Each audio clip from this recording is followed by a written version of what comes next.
بسم اللہ الرحمن الرحیم۔ بد مذہب کی توقیر کرنا کیسا؟ کیا بد مذہب کی عزت کرنا جائز ہے؟ چلیے الحدیث الخامس میں جانتے ہیں۔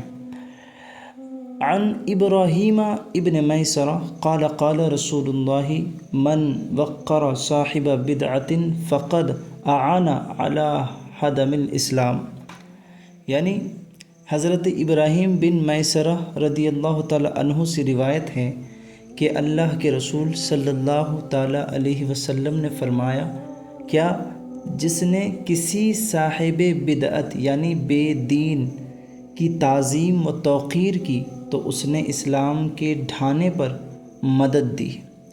وضاحت: یہاں صاحب بدعت سے مراد بے دین شخص اور توقیر سے اس کی بلا ضرورت تعظیم مراد ہے۔ اس حدیث کا مطلب یہ ہے کہ بے دینوں کی تعظیم گویا اسلام کو ویران کرنا ہے کہ ہماری تعظیم سے عوام کے دلوں میں ان کی عقیدت پیدا ہوگی جس سے وہ ان کا شکار بن سکتے ہیں۔ جس طرح مسلمان کی تعظیم کار ثواب ہے، ایسے ہی بے دین کی توہین باعث ثواب کے وہ دشمن ایمان ہے۔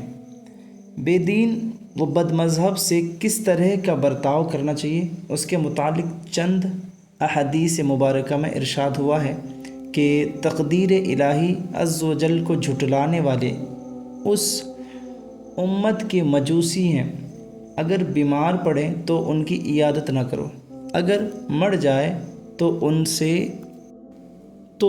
ان کے جنازے پہ شریک نہ ہو، ان سے ملاقات ہو تو انہیں سلام نہ کرو۔ بے شک اللہ تعالیٰ نے میرے لیے اصحاب و اسحار پسند کیے، اور عنقریب ایک قوم آئے گی کہ انہیں برا کہے گی اور ان کی شان گھٹائے گی۔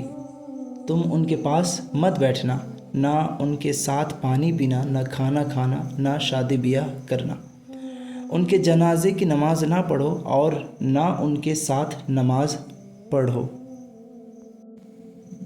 اللہ تعالی ہمیں بد مذہبوں کی محبت اور توقیر سے بچائے اور ہمیں اہل حق کے راستے پر استقامت عطا فرمائے۔ اگر آپ کو یہ ویڈیو فائدہ مند لگی ہو تو برائے کرم میرے چینل مسلم شیخ آفیشیل کو سبسکرائب کریں، ویڈیو کو لائک کریں، اپنے دوستوں کے ساتھ شیئر کریں اور کمنٹ کر کے اپنی رائے ضرور دیں۔ آپ کی ایک شیئر کسی کی ہدایت کا ذریعہ بن سکتی ہے۔ جزاک اللہ خیر۔ السلام علیکم ورحمۃ اللہ وبرکاتہ۔